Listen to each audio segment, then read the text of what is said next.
साथीहरू आज मिति 2083 साल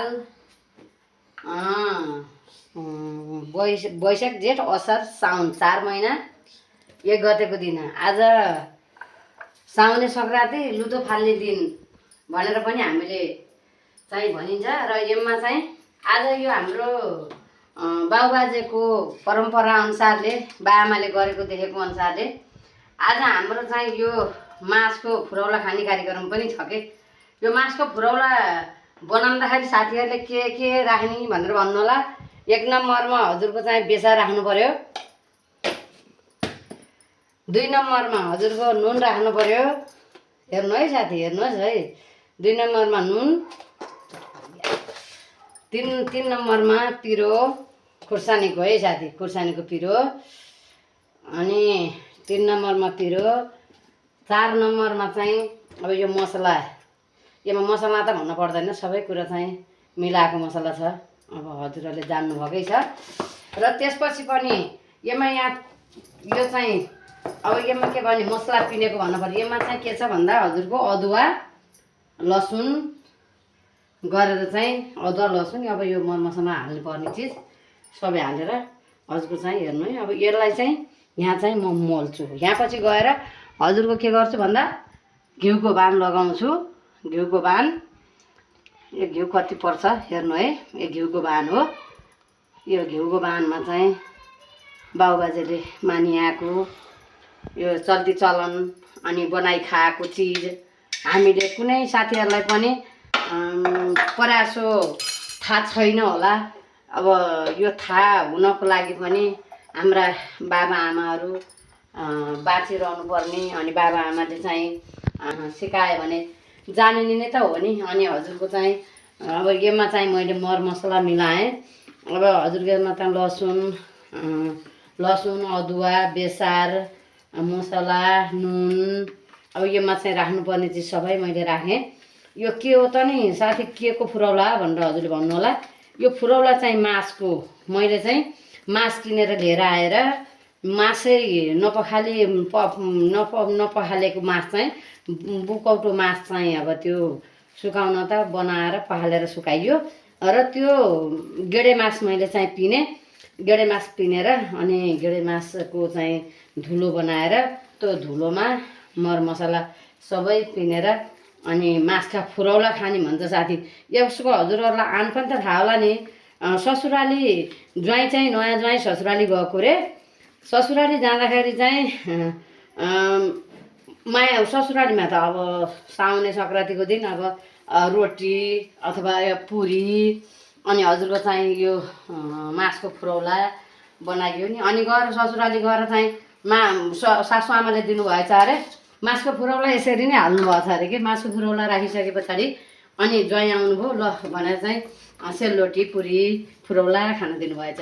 त्यो सेलरोटी फुरौला अनि हजुरको चाहिँ यो चाहिँ पुरी खाने कार्यक्रममा उहाँले ज्वाइँले नयाँ ज्वाइँले के सम्झिनु भएछ भने यही मासको फुरौला सम्झिनु भएछ।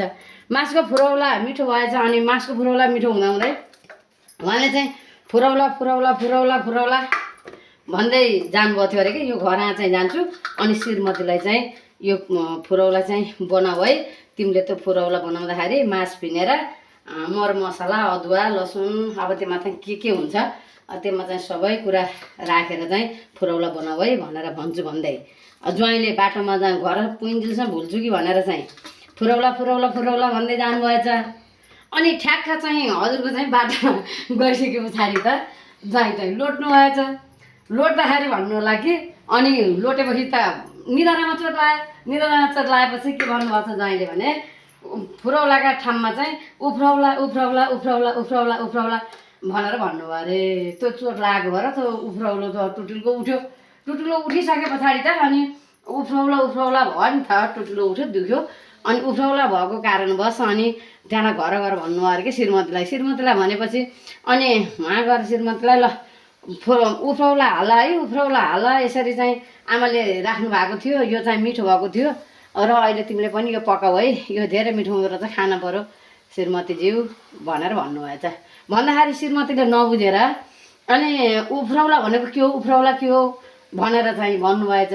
अब उफ्रौला उफ्रौला उफ्रौला त्यो चोट लागेको भएर त्यो त्यो आयो मुखमा उफ्रौला आयो नि, तर उफ्रौला होइन। किन भन्दा माछाका यी फुरौला फुरौला हालेर खाएपछि हाम्रो यो संस्कृति हाम्रो परम्परा अनुसारले आज लुतो पनि फाल्ने, वनमा गएर जडीबुटीहरू धेरै फुलहरू लिएर आउने, लुतो फाल्ने झार लगायत अब हल्दी बेसार जस्ता ती हरेक प्रकारका फुलहरू फुलिरहेका हुन्छन् वनमा, त्यो फुलहरू लिएर आएर अनि काँडे हाम्रो चाहिँ सिमडी काँडो भन्छ, त्यो सिमडी काँडो लिएर आएर र चारवटा चाहिँ लुतो फाल्ने 4 दिशा भन्छ, 4 दिशामा 4वटा लुतो फाल्ने ती दाउराका औल्टा बनाएर चाहिँ लुतो लैजा तल्ला थेके भाइ हो भनेर एउटा तल्ला थेके भयो, एउटा उपल्ला थेके भयो, एउटा पश्चिम थेके भयो, एउटा दक्षिण थेके भयो, एउटा उत्तर थेके भयो भनेर चाहिँ यसरी चाहिँ यो परम्परा मानिन्थ्यो। अनि अब शरीरमा पनि लुतो आउँथ्यो कि लुतो आइसके पछाडि त्यो लुतो फालेपछि लुतो आउँदैन भन्ने पनि हाम्रो चाहिँ यो परम्परा थियो।